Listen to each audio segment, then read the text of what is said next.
Hey, it's your girl, Nat Bolin, back again. Today's live is super important. If you're watching this video right now, if you're catching the replay, whenever, I'm telling you, this is it. Your business should make you rich. And I got 30 minutes to convince you as much. Now, if you don't know me, I'm Nat Bullen. I own Unapologetic Wealth, which is a coaching and consulting firm that helps founders just like you take their high revenue businesses to create generational wealth. This is something near and dear to my heart. If you know me, you know that I used to be a financial advisor, that I was securities licensed, that I've also been a financial planner, a credit counselor, a small business advocate, a HELOC underwriter, and everything in between. But here's what you need to know: I get money. Okay. I understand how it works, the inner workings of it. And I get you. I've coached over 500 small business owners just like you. And hopefully I can get you to see in the next little bit that it's worthwhile for you to pursue being rich. It's worthwhile for you to pursue being wealthy. As a matter of fact, it's probably more important now than ever. Considering what side of the line you're on, America is up for a really interesting next 4 years. And I expect there to be some volatility.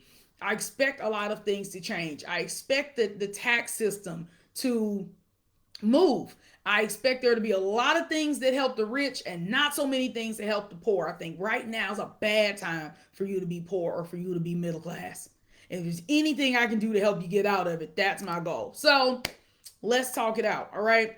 I want to give you all some actionable steps because I feel like that's always the vibe. And if you're watching this thinking, Natalie, I don't want half hour your actionable steps. I want to work with you. There's a pinned comment. You can book a call one-on-one, or we can do a VIP day and we could talk through what a wealth plan looks like specifically for your business. Okay. First things first, we have to get you into the right mindset, the right like wealth identity for any of this other stuff to work. And I know people think mindset is not needed, it's woo, and you probably don't see me as a mindset person. Like you probably see me as like a drill sergeant by the book type person. But let me tell you, if you do not believe that you deserve wealth, it won't happen. Wealth is not the default. Broke is the default. If you do everything the American dream way, you'll end up with more house than you can afford, more credit card debt than you can pay, and no savings and no investments. That is what the system is set up. That is the default. And a lot of us have been taught, especially in the black community, to be spenders. We are consumers. And so if you run your business with a spender's mindset, it's going to be really difficult for you to build wealth.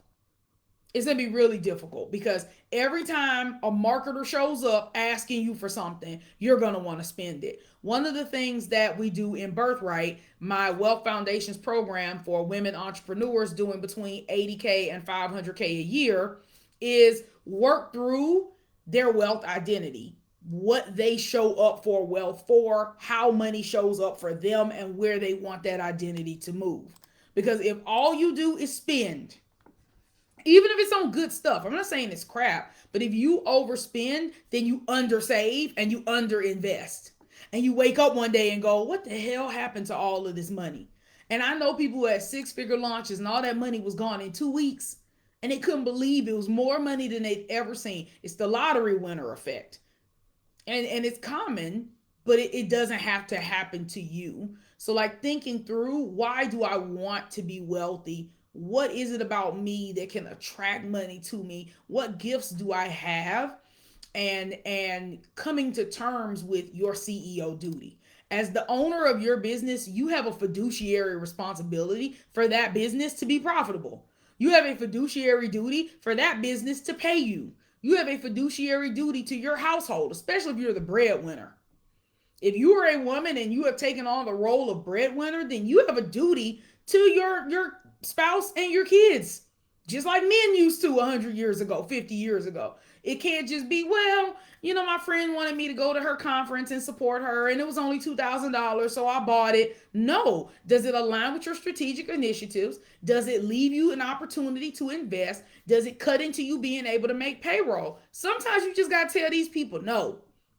Because, baby, marketers are going to market. They always want your money. There's always going to be somebody with their hand out saying, this is the thing you should buy. Always. That's not going away. So you got to make sure you're in the right place to be able to say, I'm an owner now, not just a spender. And as a person who owns a business, I have to make different moves than a person who had a job. All right. And I think a lot of us, especially women of color, we carry guilt around making money. I used to talk about this phrase that I believe I coined. I don't think anyone else has ever talked about this before. I've never heard anyone say this term, but it's called wealth dysmorphia. And so, wealth dysmorphia basically is when you're used to like scraping by. Maybe you grew up poor, you grew up lower middle class, you've had hardship, financial issues, bankruptcy, or foreclosure. And so, that's what you're used to. So now you got this business, you charismatic, you all that, you popping, and it's making tons of money. And so now you're like, wait, all this money is mine? My business doing 500K a year, 200K a year, a million a year, 5 million a year. Ooh, that's a lot. That feel heavy. Ooh. Have you ever been afraid of how much money was in your bank account? Have you ever been afraid of how much money your business made?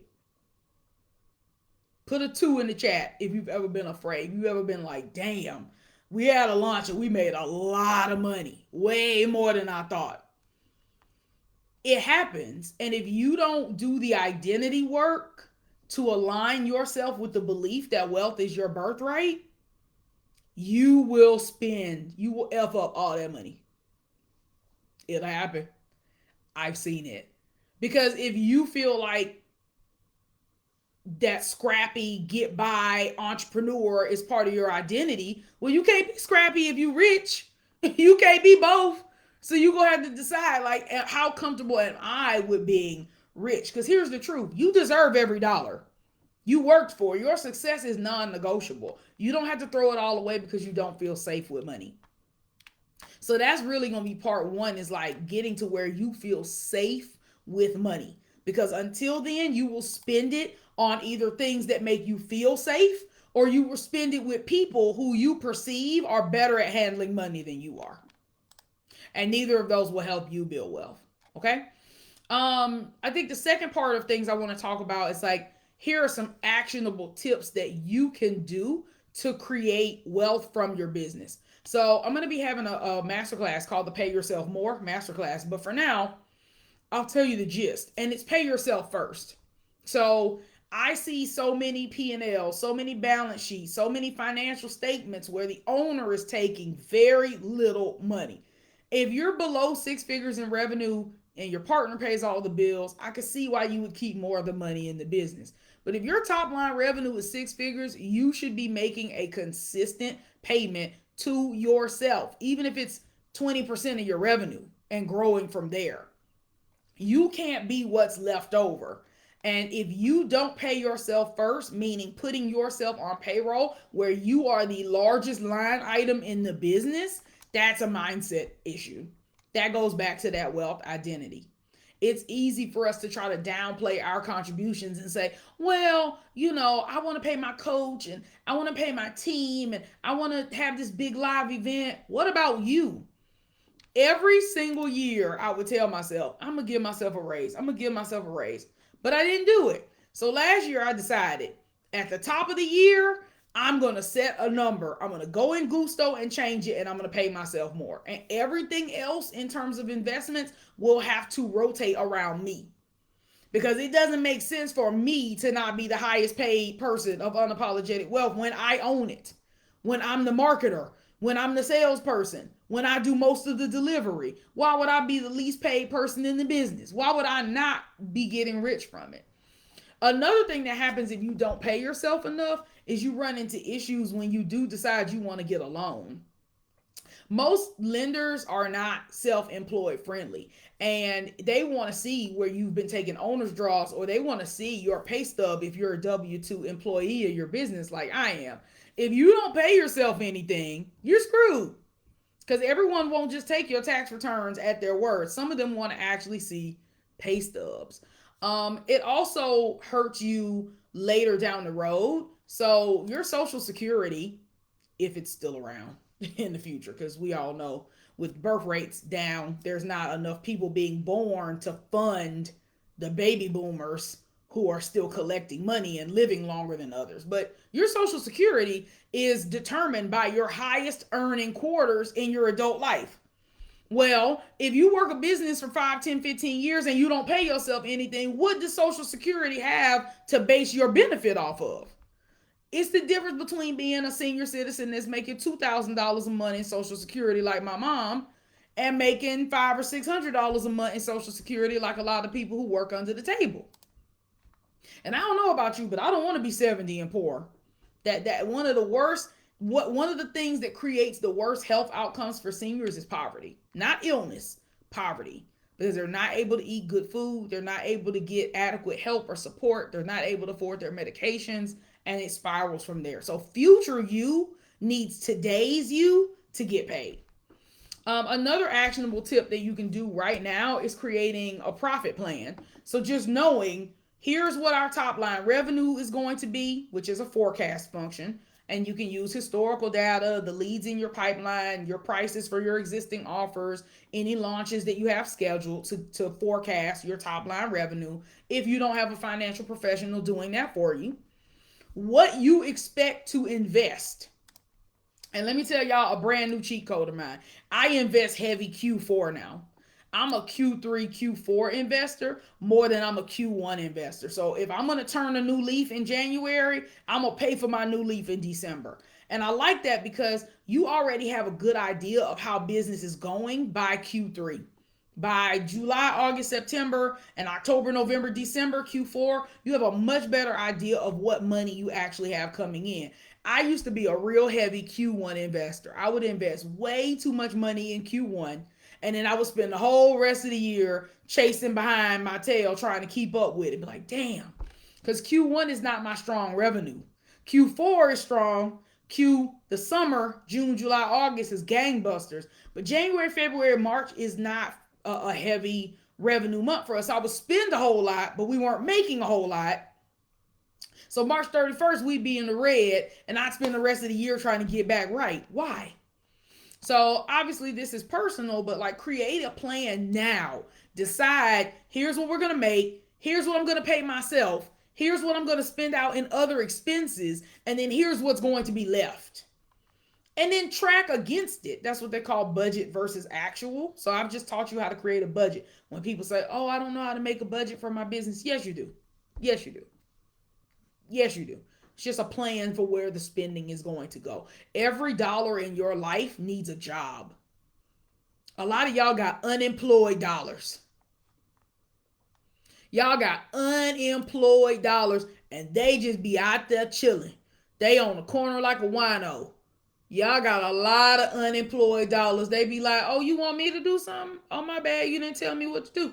You have to give your dollars a job. So in my business, some of my dollars pay my salary. Some of my dollars pay my payroll fees. Some of my dollars pay my OBM. Some of my dollars pay my co-coach. Some of my dollars pay my financial advisor, my CFO. Some of my dollars pay for my software, the software you're watching me stream this on. Some of my dollars make sure that our taxes are paid. Some of my dollars go to cash reserve.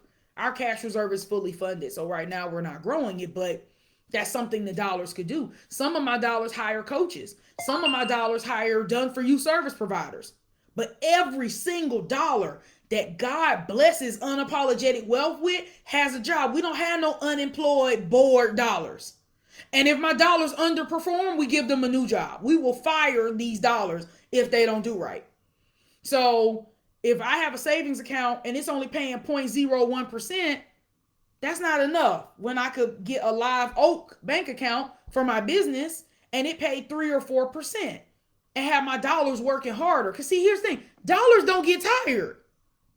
You're human. You get tired. If I had to sit here on this live for 8 hours, I'd be exhausted. If I had to coach 100 people a year, I'd be wore out. I have a limit to how much I can do.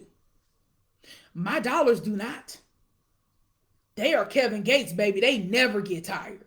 And that is so magical to be able to deploy them strategically to do what I need them to do. I'm asleep.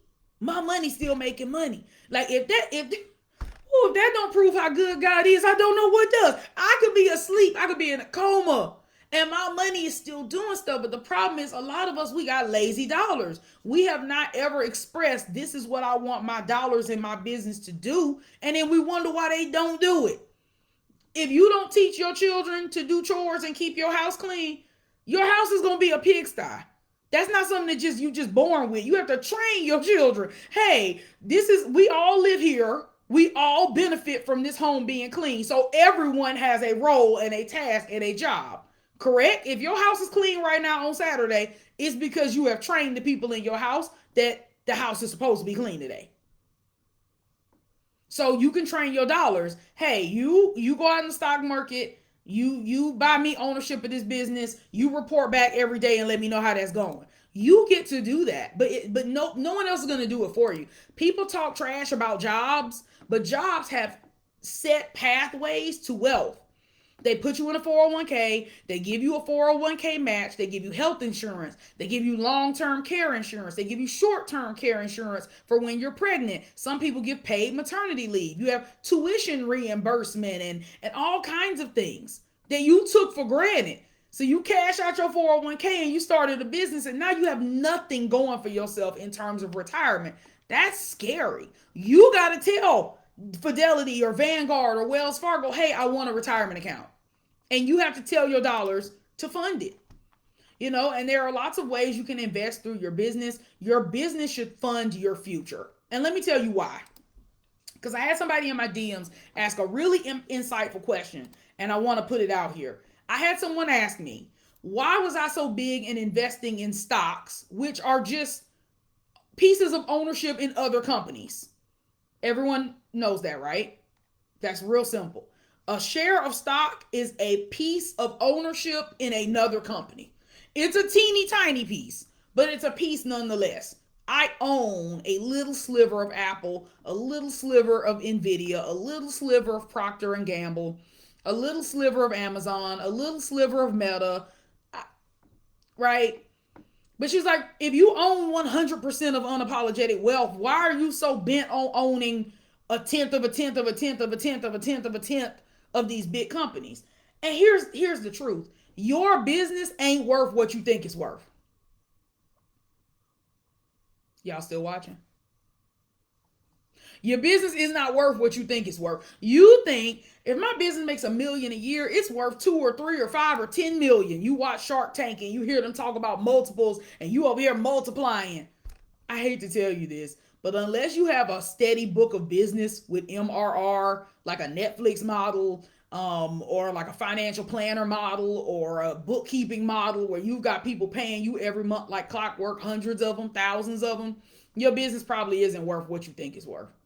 Because as long as you have to show up and do all the marketing and all the sales and all the delivery, it can't be replicated by somebody else. Most coaching businesses are unsellable. You might be able to sell some of the IP if you have a book or training, something like that. But if you predominantly show up live and coach people one-on-one and in group coaching programs, you don't have a sellable asset. Your business is illiquid. Illiquid means hard to liquidate, hard to get cash from. So if your business slows down, if your revenue slows down, if you lose some of your clients, you can't just go to the bank and be like, hey, loan me $100,000 on this business I own over here. It don't work like that. You can't just get equity out of it like your home because it doesn't have the same kind of valuation. It is illiquid. To that end, most people's homes are an illiquid asset. Think about it. True, I could list and sell my home, but I would have to move out of it and I'd have to move into something else, right? And with housing the way that it is and rates the way that they are, I'm paying 3% interest on this house. Mortgage rates are like 6% right now. Ain't no way in hell. Babe, I'm going to die with this house. I'm going to always have this house in Huntsville, baby. I'll rent it out. I'm not going to always live in it, but I'm going to always own it. Again, it's illiquid. So to answer why would a person like me who owns 100% of my business and like 30% of this house want to own teeny tiny slivers of other companies, it's because unapologetic wealth is illiquid. I can't get money out of it and I can't sell it unless I dramatically change the way that I run this business. But right now, if I needed money, I can't get money out of unapologetic wealth. So that's one. Two, small businesses are incredibly risky. They go under all the time. Like 9 out of 10 businesses go out of business before their 7-year anniversary. Like it is so hard to run a business. So why would I want to put all of my money into an asset that's illiquid and incredibly risky and incredibly likely to go under? Nah, I take the money out the business to fund my other investments that are less risky. And I don't know about y'all, but I think the way that Apple runs their business is a lot less risky than mine. I think it's much more likely that unapologetic wealth goes out of business than Apple goes out of business. What you think? I do not think that Apple is going to go under. Apple has billions of dollars in cash reserves. Y'all got billions of dollars in cash reserves? Y'all got millions of dollars in cash reserves? Y'all got hundreds of thousands in cash reserves? 100,000 in cash reserves, 50,000, 10,000, 5,000, 500. This is what I'm saying. Like the economy of scale for some of these larger companies, these blue chip stocks, you can't beat them. Procter and Gamble, Johnson and Johnson been in business forever. Baby, your mama put that little talcum powder on your bottom when she changed your diaper, and now you 40, and they still around. So hell yeah, I'm gonna mitigate my risk. Wealthy people do 3 things better than everybody else. Wealthy people out earn the average American. That's one. Let me do it this way so you can see my beautiful, perfect nude. They out earn us. They maximize the tax code, and they mitigate their risk. It is risky for me to own a business. It is risky for me to not have health insurance. That's why Dave has a W-2 job, so that we can have health insurance, because Cobra was kicking my butt, right? It's risky for me to put all of the money that I make back into this business. That is risky. It is risky to be over concentrated in one stock or one position, one equity. It is risky for you to put all of your eggs into your business basket. Even if your business does make it, you need your own retirement. And the stock market is going crazy right now. I'm also a fan of real estate investment trust. I'm a fan of using your business to make money. Unapologetic Wealth has a brokerage account. So not Natalie. Unapologetic Wealth owns stock. Unapologetic Wealth also has a 401k. So when I hire employees, I can tell them, hey, we have a really attractive benefits package. One of those is a safe harbor 401k that comes with a 4% company match. And that's really attractive when you want to bring in top talent. All right. So if you need a little recap, first we talked about part 1, which is the mindset shifts to build wealth. You're going to have to decide that you are the CEO and that you have a fiduciary duty to not only make money, but manage it well and use it to grow wealth for yourself and your community. Okay. You got to give yourself permission to thrive and stop feeling guilty about leaving people behind or going too fast or charging too much. All right. Then we talked about some actionable tips for wealth creation, how you need to pay yourself first and how important that is. One, so you can have money to pay what you need to pay. A lot of the reason people have bad credit is not because they're irresponsible, it's because they're underpaid. They don't have the money to pay their bills. Don't let that be you. We talked about creating a profit plan, mapping out for the year, high level. What are we going to earn? What are we going to pay the owner? What are we going to spend in expenses? And what is going to be left? If you set your intention for the year from the jump, then you can do something called budget versus actual every month. And you can assess month by month, are you on track to hit those budgets? And that's how you'll know if you're overspending. Most people do not know if they're overspending or not because they don't know what they should be spending. And if that's you and you're a woman and you make between 80K top line revenue and 500K top line revenue, you really ought to get in Birthright, which is my Wealth Foundations program where I teach you forecasting, budgeting, saving, conscious spending so you can have the foundation to actually invest in stocks, invest in yourself, etc. And we talked about some of my investments. So last thing I want to talk through is, how can I say this nicely? Taking personal accountability for how things have gone thus far, right? I'm not under a rock, okay? I know how people feel about the election. I know how people feel about the U.S. in general. And I'm seeing a lot of reactions, and they're valid. If you're pissed right now, go be that. But I want us to take some accountability for the things that are within our control. It's within your control to charge what you need to charge to be profitable. It's within your control to take on clientele that can actually do the work. It's within your control to network better. So I actually met with Steve Walther. He's amazing. If you're not following him, you should. And Steve is great because he runs his business incredibly different than I do. And I think that's very important. You know, I've made a mistake with hiring coaches who only coach coaches, who only coach coaches, who only coach coaches, right? It's a Ponzi scheme. And they can only give you data for the coaching industry. They can only teach you webinars. They can only teach you funnels. They can only teach you ads because that's all they know. They only know this one model. You do the work, you get paid, rinse and repeat. But talking with Steve and people like him, get you some smart people in your life. There's all kinds of ways to make money. You could repurpose some of the IP that you already have. I'm actually going to pay somebody. Don't slide in my damn DMs offering to do this either. But I'm going to pay somebody to revamp my course. I had my course done by this really horrible company whose initials are DP.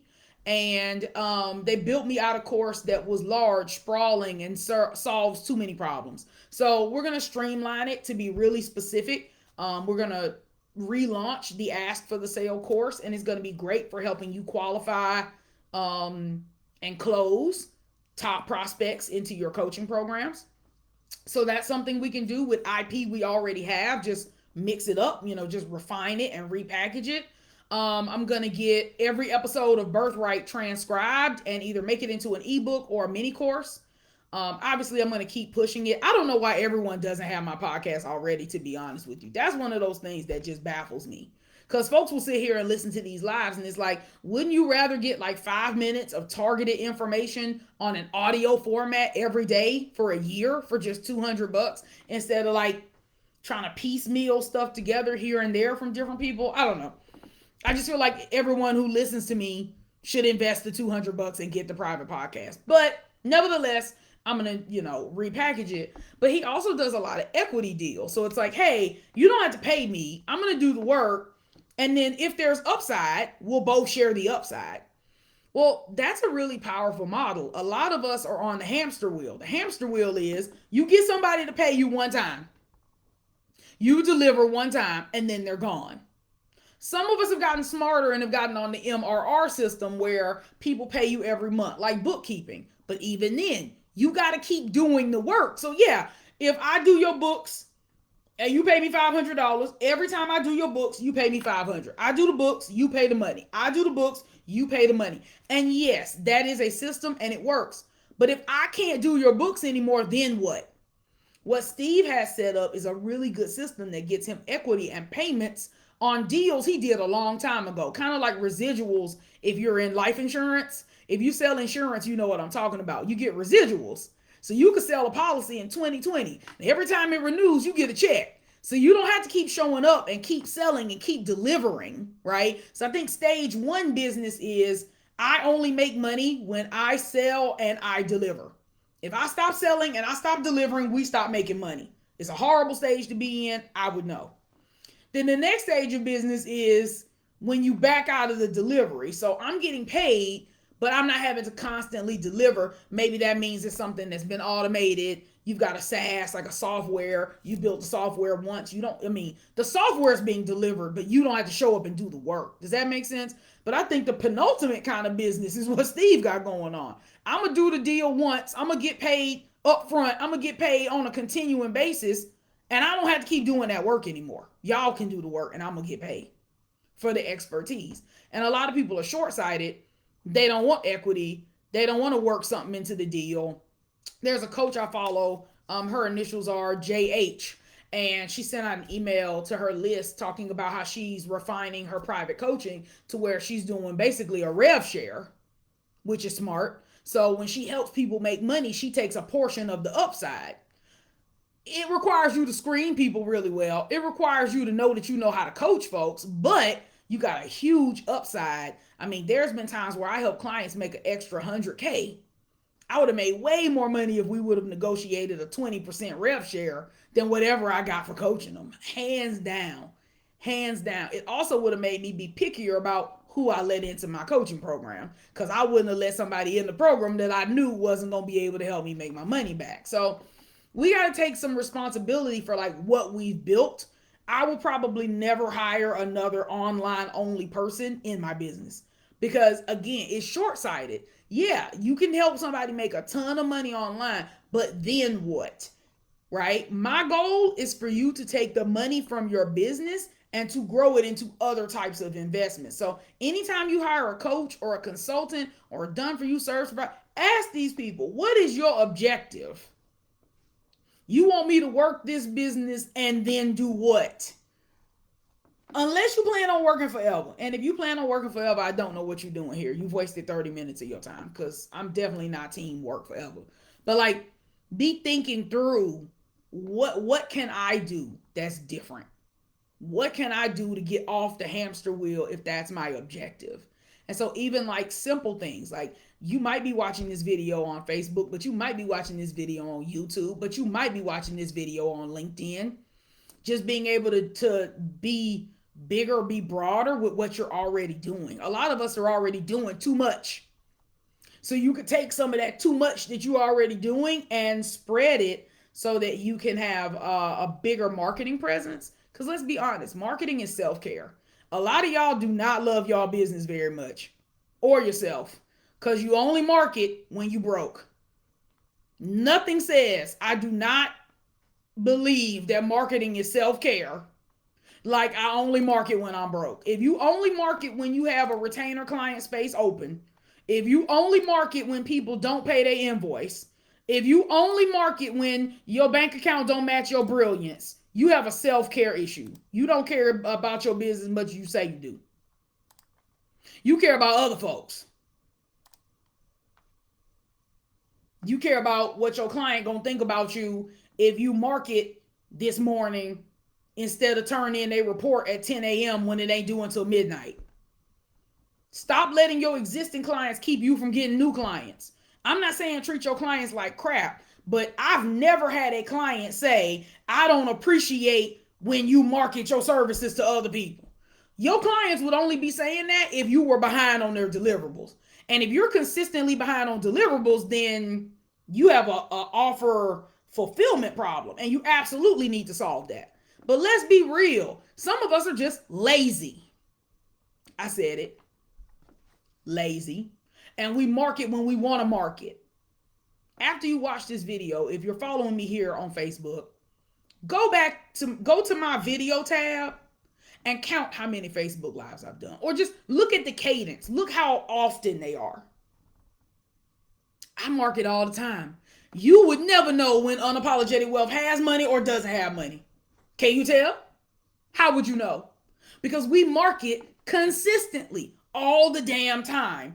That way, we don't have this feast or famine. And if we do have feast or famine, we know it's other stuff. We know it ain't because Natalie ain't show up. And sometimes we just got to set ourselves up for success. So my mother relaxed my hair, or had my hair relaxed for the first time when I was 8. That was in 1996.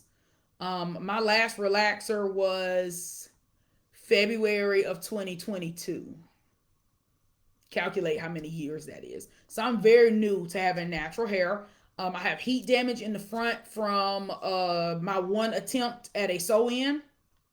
It's also around the perimeter, so I don't have an even texture. In the top, it's very fine, and around the sides, it's very coarse. So the only way I can get any kind of uniform, beautiful look like this is with a twist out. But I don't know what the hell I'm doing, so it takes me a while. Well, last night, I was tired. I had worked 8 hours. I was uploading my own YouTube videos. I was writing copy. I was brainstorming for the Pay Yourself More Masterclass. I was exhausted. And then I still had to exercise because I promised myself I would move my body 30 minutes a day, even though I'm fighting chronic fatigue and clinical malnourishment. About 20 minutes into my 30-minute workout, I literally felt like my body was just going to collapse. So I got off my Peloton treadmill and laid in the bed, fully clothed, and went to sleep. I woke up in the middle of the night, took a shower, washed my hair, put 12 twists so that I could show up today and do this. So that my hair would not be an excuse for why I couldn't get my content done on Saturday. That's the kind of thing you got to do when you all in. It would have been too easy for me to say, I'm tired, forget it, I ain't got to do this. And you might be like, but Natalie, it's just one Facebook Live. If you hadn't done this one YouTube channel, if you hadn't done this one LinkedIn, this one live wouldn't have made a difference. But there's somebody watching this live right now who might be on my website booking a call for my 30-day revenue sprint, because they know that spending $5,000 for 30 days with me is going to double their revenue next year. It's somebody watching this right now going, damn it, I do need to work with Nat. I'm going to come up with the money because she's the coach for me. You never know which video, which marketing touch point is the one that pushed somebody over the edge. The one you didn't do might have been the one that net you the client you say that you want. This might have been the one. But you ain't know because you ain't do it. So I'm not with that. No, I'm not with that. I'm going to be obedient. Bottom line, we have a lot of power. It's easy for us to say, I'm just going to push my power to the side. I don't like what's going on in the White House. I don't like what's going on in the world. I don't like racism either. I don't like racism. I don't like sexism. I don't like none of that stuff. But you know what I dislike even more than that? Being broke. I don't do well like that. It's genetic. When my daddy is broke, I don't even hear from him. Okay? I'm not in the mood when my money is not where I know it needs to be. And until I'm a multimillionaire, I know I'm living beneath my potential. And unapologetic wealth is the vehicle. Your business is the vehicle. Type that in the chat. Put the name of your business is the vehicle. So whatever the name of your company is, name of company is the vehicle. You're already in it. You already own the asset that's going to make you rich. You just got to do something with it. You have to direct these dollars where to go. You have to decide that you've thought enough, you've planned enough, you've researched enough, you've learned enough, and you're either going to go out there and do it your own and fail and flounder and struggle, and that's okay. Trust me, I'm doing some of my own tech right now, and flounder is a nice word for what I'm doing. Sometimes you got to get in the trenches and do it yourself. But if you're good, if you need help, get the help. If you're going to do it yourself, do it yourself. But we have to get past this idea that we have all this time. You don't have time. I made a post the other day asking millionaires what they wish they had known earlier in their wealth building journey that would have grown their business faster or their wealth faster. And the number one answer was compounding. Compounding is what happens when your investments make babies, when your investments grow your investment. So if you have $100 in the stock market and at the end of the year it's worth $125, now you're not just growing the original 100, you're also growing the 25 in gains. You're growing 125. That's called compounding. You lose out on your compounding when you wait. So every year that you get older, you have less time for that compounding to happen. Every year that you say, I can't afford that program, I can't afford that system, I need to read another book, I need to learn some more, I need to piecemeal a strategy. Stop it. You can do something right now. All right. I'm gonna head out because this has been great. In the meantime, let me know what your key takeaway was in the comments. Wherever you're watching this, get in the comment section and tell me what is the one thing that you're going to take away from this. You learned something from this. I'm also going to drop my link to my private podcast, which again, this is one of those things that used to keep me up at night. I couldn't figure out why everybody who follow me don't already have it. Because I know what people charge for pocket coaching. I know what people charge for those one-way Telegram, one-way Voxer access. I mean, I know people charge $1,000 a week for a one-way communication broadcast channel. So I'm like, really? Maybe I should charge more for it. I wonder. I wonder if I actually charge y'all like $1,000, would people be like, "Ooh, it's valuable"? I'm not gonna do it, but I just always wonder. Like it's always in my mind of like, why is this not the thing? Because I get it. Everyone's not making six figures yet, right? Only 11% of woman-owned and woman-run businesses ever get to $100,000 in annual revenue. But there's still stuff that you could be doing right now. Don't ever count yourself out. Yeah, you might not be able to do what you think the big dogs are doing, but you could do something. And something is always better than nothing, baby. I appreciate all y'all. See you soon. Bye.